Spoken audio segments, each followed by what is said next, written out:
All right, now let me ask you about your just watching the crowds here today. Sarah, 2012 president. Now you say it's not on your radar, but it's clearly on the radar of a lot of people. And what do you know? How do you, when people say, Sarah, you're going to be our next president, what do you say?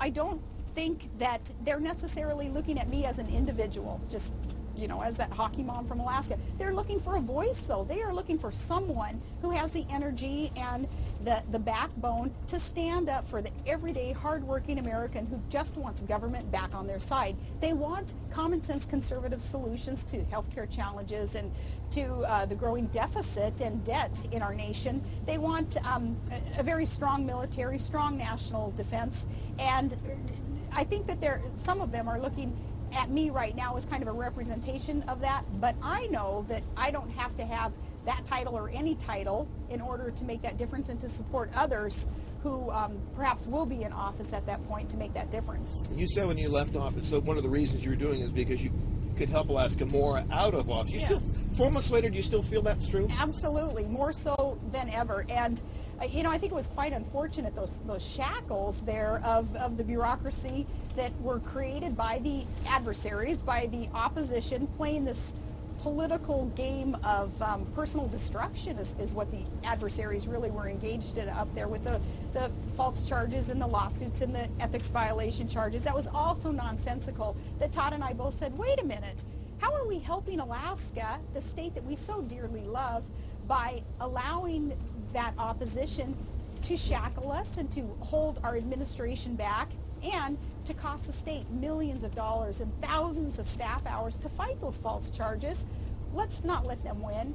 Let's hand the reins over to Sean Parnell. He's going to plow through this. His agenda is my agenda, and without the distractions, then Alaska will progress. So I know that Todd and I made the right decision there, and I know that we're going to be able to help Alaska in the lower 48 and, of course, in our state. People in Alaska need to realize, too, that the issues in Alaska are American issues. Energy independence that the lower 48 is so counting on Alaska to produce in that context, and national security issues that so affect Alaska. We're all one big nation, and me being in state and out of state to work on those things, it's going to be good for that 49th state. So you see yourself in the next year, in the 2010 elections coming up, campaigning for like-minded candidates in the lower 48? Campaigning for candidates who understand Alaska and the position that we are in and the contributions that we are to be making. I'm not going to campaign for candidates who have any kind of anti-Alaska agenda. I'm going to continue to promote our state and our resource development and the sane policies that we have up there when it comes to resource development, plus the pro-environment agenda that we have in Alaska. I'll campaign for issues and for people who get it.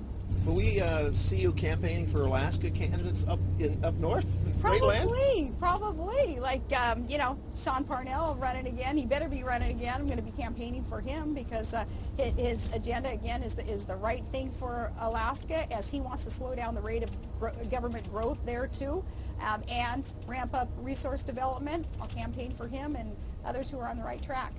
You supported the conservative candidate in that New York House 23 race over the Republican candidate. And some people have said conservatives are trying to get rid of the moderate part of the Republican Party and pull the party right. Is that what's happening? Is that what you're doing? Or Now, first in that race in New York 23, the Republican was more liberal than the Democrat in the race. So, you didn't have a choice, really. And then you have this underdog, this guy, Doug Hoffman, who comes out of nowhere, underfunded, not well known, but he had the right positions. And he said, hey, I'm willing to give it a try. I'm offering myself up in the name of service. Somebody asked me about it. I said, sounds good. I'd support that guy. And then that became that issue of my support. But what I like about the Republican Party, and I'm not obsessively partisan, but what I love about the Republican Party is we duke it out in our primaries. We're not like a bunch of sheep with this herd mentality and how dare we have healthy competition and debate within a primary. And I think the other ticket is more along those lines. Republicans, like in sports, understand that healthy competition makes you work harder, makes you produce more, and it's not a matter of trying to get rid of moderates within the party. It's just finding the best candidate through, some healthy debate and kind of duking it out in a primary. And that's how that person with the right values and the right positions will surface, and then voters fairly will have a good choice. Now, getting back to you in the presidential race, and still too early to call, but I've heard your opponent say if she runs, if she's ahead of the GOP ticket, that's an automatic win for the Democrats. She's like Barry Goldwater at 64, an ultra-conservative candidate can't win. What would you say to that? It's funny that I would be characterized as this ultra-conservative candidate. I think it's a very common-sense conservative agenda that I have, and it's quite simple, too, and that's what drives people crazy. Is I'm going to talk simply about it, and that a lot of politicians want to convolute things and politicize things and make things more complicated for the voter than they need to be, and there's an agenda behind that. But it's a common sense conservative agenda that I have. It's just believing more in the inherent power and intelligence and value of the individual and the small business and a family than in government. And if that's an ultra extreme conservative agenda, then so be it. To me, it's just common sense. All right, so you went from being a relatively unknown Alaska governor to a political superstar. How's that been for you? How do you handle that kind of a transition? Everybody wants a piece of Sarah Palin now.